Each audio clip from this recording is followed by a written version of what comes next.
بسم اللہ الرحمن الرحیم الحمد للہ والصلاة والسلام علی سیدنا محمد وعلی آلہ واصحابہ اجمعین۔ الحمد للہ والصلاة والسلام علی سیدنا محمد وعلی آلہ واصحابہ اجمعین۔ اما بعد فاعوذ باللہ من الشیطان الرجیم۔ بسم اللہ الرحمن الرحیم۔ انا نحن نزلنا الذکر وانا له لحافظون۔ صدق اللہ العظیم۔ اللہم صل علی سیدنا مولانا محمد وعلی آل سیدنا مولانا محمد وبارک وسلم۔ اللہم صل علی سیدنا مولانا محمد وعلی آل سیدنا مولانا محمد وبارک وسلم۔ میرے قابل احترام بزرگوں اور عزیز بھائیوں،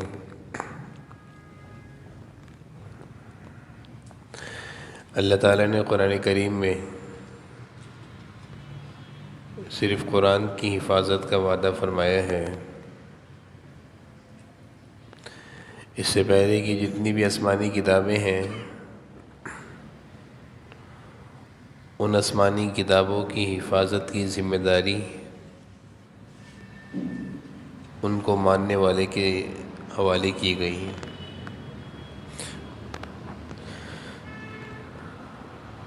جو لوگ گزشتہ آسمانی کتابوں پر ایمان لائے ہیں، گزشتہ قومیں، گزشتہ امتیں،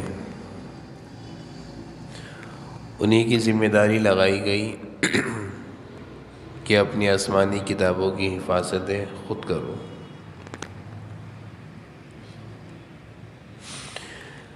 لیکن قرآن کریم کی حفاظت کی ذمہ داری اللہ تعالیٰ نے اپنے ذمے لے لی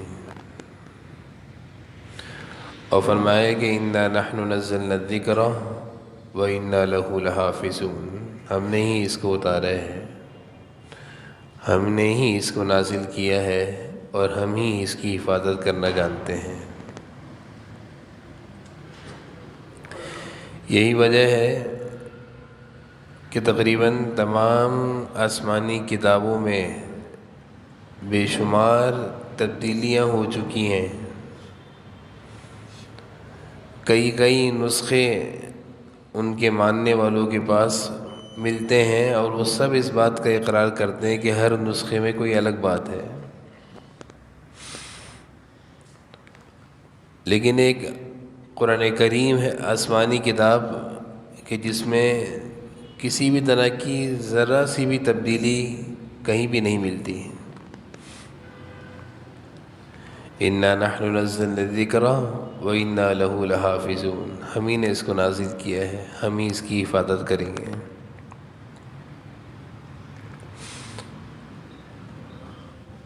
قرآن کریم کی حفاظت کا وعدہ اللہ تعالیٰ نے لیا ہے، اللہ تعالیٰ نے اس کی حفاظت کی ذمہ داری لی ہے، اللہ تعالیٰ ہی اس کی حفاظت کرتے آئے ہیں۔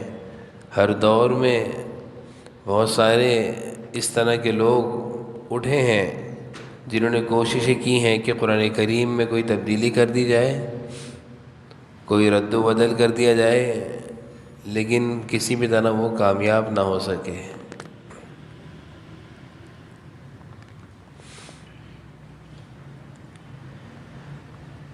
تفسیر قرطبی میں علامہ قرطبی رحمہ اللہ نے اسی آیت کے ضمن میں ایک واقعہ نقل فرمایا ہے۔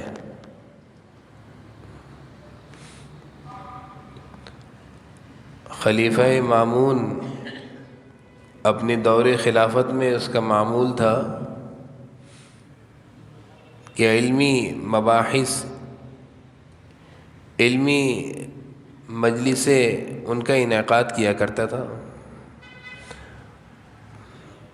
دور دراز سے بڑے بڑے علماء آتے تھے اور وہ اپنی علمی بحثیں بیان کیا کرتے تھے، اور اس میں یہ کوئی شرط نہیں تھی کہ مسلمان ہی ہو، یہود بھی آتے تھے، عیسائی بھی آتے تھے۔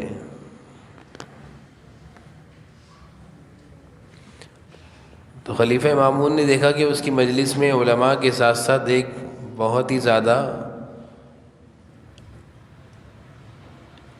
رتبے والا، مرتبے والا دکھ رہا ہے، جس کی شان و شوکت اس کے لباس سے ظاہر ہو رہی ہے۔ اس کو قریب بلا کر پوچھا کہ تم اسرائیلی ہو؟ اس نے کہا ہاں میں اسرائیلی ہوں، یہودی ہوں۔ وہ اس مجلس میں شامل رہا اور اس نے بھی بڑی اپنے مذہب سے متعلق بہترین تقریر کری۔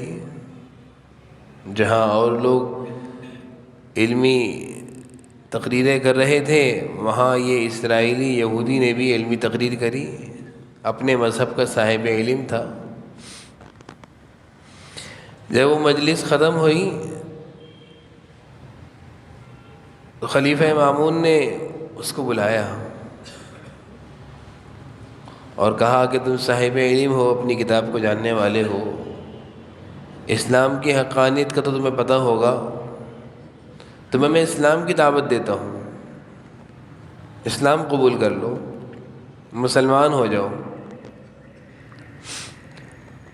تو اسرائیلی کہنے لگا کہ میں تو اپنے باپ دادا کا مذہب نہیں چھوڑتا، میں اپنے باپ دادا کا مذہب کیوں چھوڑوں، میں تو اسی مذہب پر قائم رہوں گا۔ بات ختم ہو گئی، وہ چلا گیا۔ پھر اگلے سالوں میں دوبارہ یہ مجلس کا انعقاد کیا گیا اور دور دور سے جید علماء آئے، اس میں یہ بھی آیا۔ اب کی دفعہ اس کی شکل و صورت تبدیل تھی، اس پر اب کی دفعہ یہودیت اور اسرائیلی اثرات نہیں تھے۔ مجلس جب ختم ہوئی تو مامون نے اس کو اپنے پاس بلا کر پوچھا، اے فلاں کیا تم مسلمان ہو گیا ہے؟ کہا ہاں میں مسلمان ہو گیا۔ کہا کہ جب میں نے تجھے اسلام کی دعوت دی تھی تو اس وقت تو اسلام قبول کرنے سے انکاری ہو گیا تھا، اب کیوں مسلمان ہو گیا؟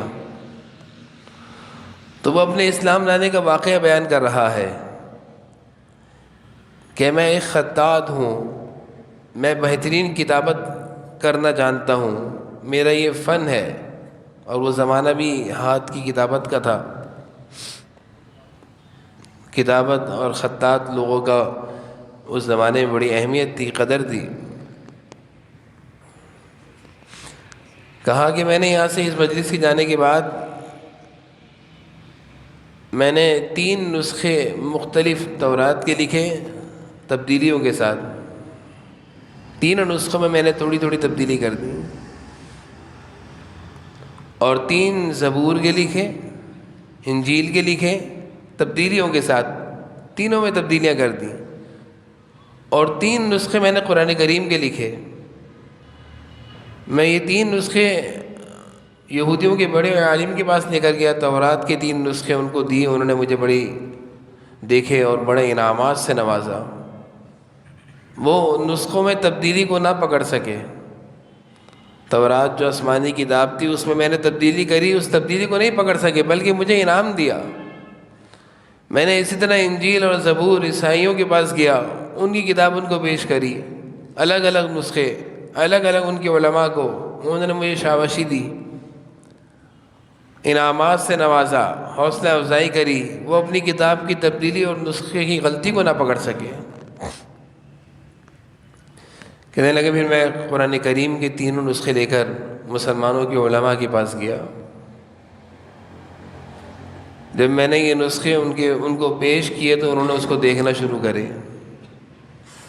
اور وہ اپنی آسمانی کتاب کی غلطیوں کو پکڑ کر مجھے وہ نسخے واپس کر دیے کہ ہمیں اس کی ضرورت نہیں ہے، اور مجھے لعن طعن کیا۔ تو مجھے اس بات سے علم ہو گیا کہ اگر کوئی سچا اور آسمانی مذہب اپنی صحیح حالت میں آج باقی ہے، وہ اسلام ہے اور وہ آسمانی کتاب قرآن ہے۔ اس کے بعد میں نے اسلام قبول کر لیا۔ تو قرآن کریم میں اللہ تعالیٰ نے فرمایا اِنَّا نَحْنُ نَزَّلْنَا الذِّكْرَ وَإِنَّا لَهُ لَحَافِظُونَ، ہم نے ہی اس قرآن کو نازل کیا ہے، ہم ہی اس کی حفاظت کریں گے۔ خوش نصیب ہیں وہ لوگ جن کی زندگیاں، جن کی صلاحیتیں جن کی جان، جن کا مال، جن کی اولادیں اللہ کے دین کے تحفظ میں، قرآن کریم کی حفاظت میں، دین کی اشاعت میں، قرآن کی اشاعت میں گزرتی ہیں، وہ خوش نصیب ہیں۔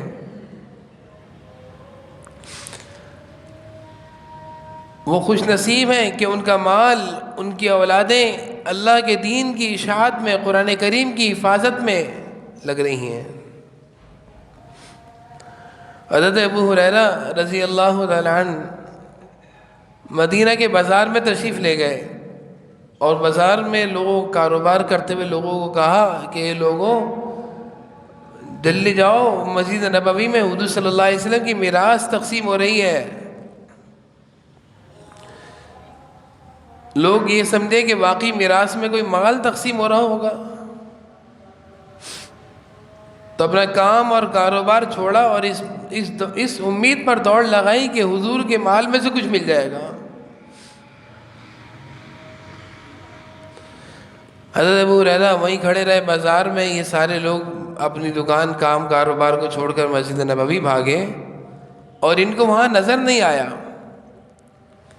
کہ کوئی مال تقسیم ہو رہا ہو، کوئی جائیداد تقسیم ہو رہی ہو، کوئی زمینیں تقسیم ہو رہی ہوں۔ واپس آئے اور کہا کہ یہ ابو ہریرہ، تم نے تو ہم سے جھوٹ بولا، تم نے کہا کہ مسجد نبوی میں حضور صلی اللہ علیہ وسلم کی میراث تقسیم ہو رہی ہے، اور ہم تو میراث یہ سمجھے کہ مال تقسیم ہو رہا ہے، وہاں تو کچھ بھی نہیں ہو رہا تھا۔ حضرت ابو ہریرہ پوچھنے لگے کیا ہو رہا تھا؟ کہا کہ وہاں تو کہیں قرآن کریم کا حلقہ لگا ہوا تھا، کہیں حدیث کا حلقہ لگا ہوا تھا، کہیں مسائل کا حلقہ لگا ہوا تھا، کہیں تعلیم کا حلقہ لگا ہوا تھا، وہاں تو ہمیں کچھ نہیں دکھا مال تقسیم ہوتے ہوئے۔ تو حضرت ابو ہریرہ فرمانے لگے بھائی، حضور اکرم صلی اللہ علیہ وسلم کی میراث یہی تو ہے، آپ کی میراث یہی تو قرآن ہے، آپ کی میراث یہی تو حدیث ہے، یہی تو دین آپ کی میراث ہے، ہم نے اس کو میراث نہیں سمجھا۔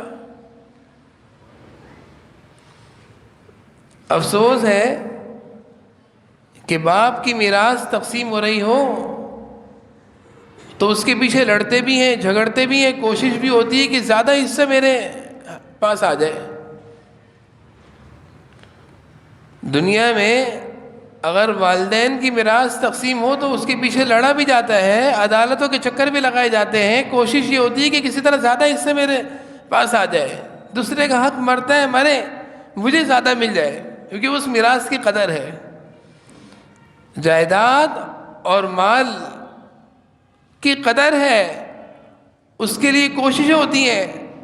مرنے والا ابھی قبر میں، اس کی قبر پرانی نہیں ہوتی، اس کی قبر میں اس کا کفن ابھی میلا نہیں ہوتا، یہاں میراث کی تقسیم کے جھگڑے شروع ہو جاتے ہیں، کیونکہ اہمیت ہے کہ مال آ رہا ہے، بھائی مال آ رہا ہے۔ تو باپ کی میراث کی اہمیت ہے، لیکن جناب نبی کریم صلی اللہ علیہ وسلم جس کو فرما رہے ہیں کہ یہ میری میراث ہے، وَإِنَّ الْأَنْبِيَاءَ لَمْ يُوَرِّثُوا دِينَارًا وَلَا دِرْهَمًا، انبیاء کی میراث دینار اور درہم نہیں ہے، وَإِنَّمَا وَرَّثُوا الْعِلْمَ، علم ان کی میراث ہے، قرآن ان کی میراث ہے، حدیث ان کی میراث ہے، دین ان کی میراث ہے۔ بتائیے ذرا ہمارے دل میں حضور صلی اللہ علیہ وسلم کی میراث لینے کی کتنی اہمیت، کتنا شوق ہے؟ کس کے اندر شوق دکھتا ہے کہ وہ حضور کی میراث لینے کے لیے ایسی جگہ آئے جہاں سے وہ میراث ملتی ہو؟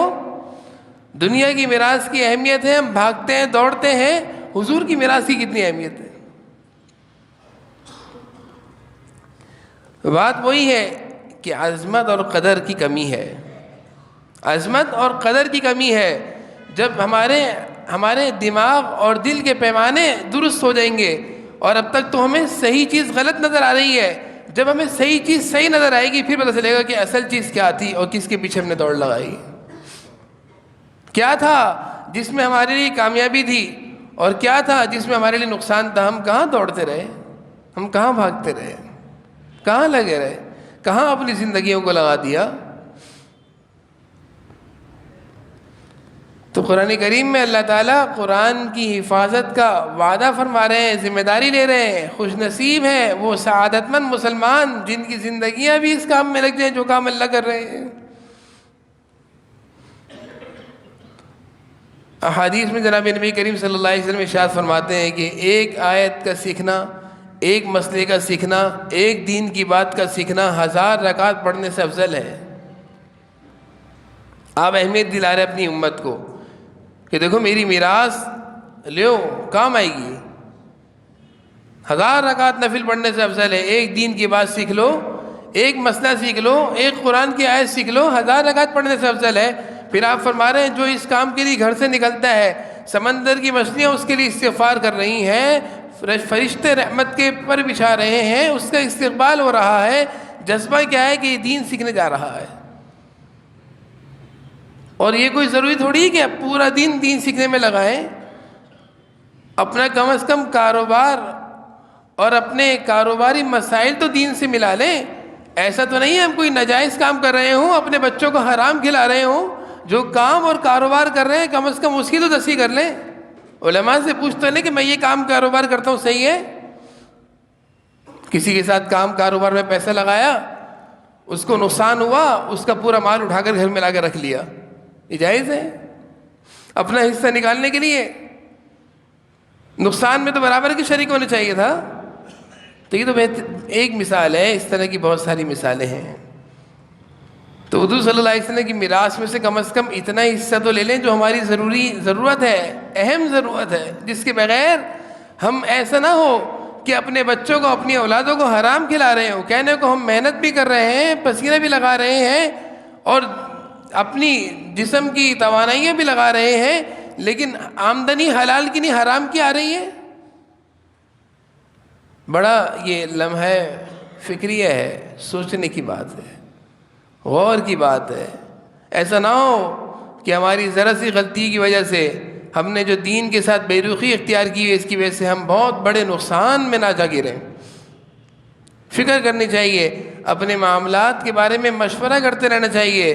اگر ہمارے پاس اتنا ٹائم نہیں کہ ہم بہت زیادہ وقت نکالیں اس دین کو حاصل کرنے کے لیے، اس قرآن کریم کو سیکھنے کے لیے، کم از کم تھوڑا سا وقت 10 منٹ کسی عالم دین سے نکال کر ایک آیت کا ترجمہ ہی پڑھ لیا کریں،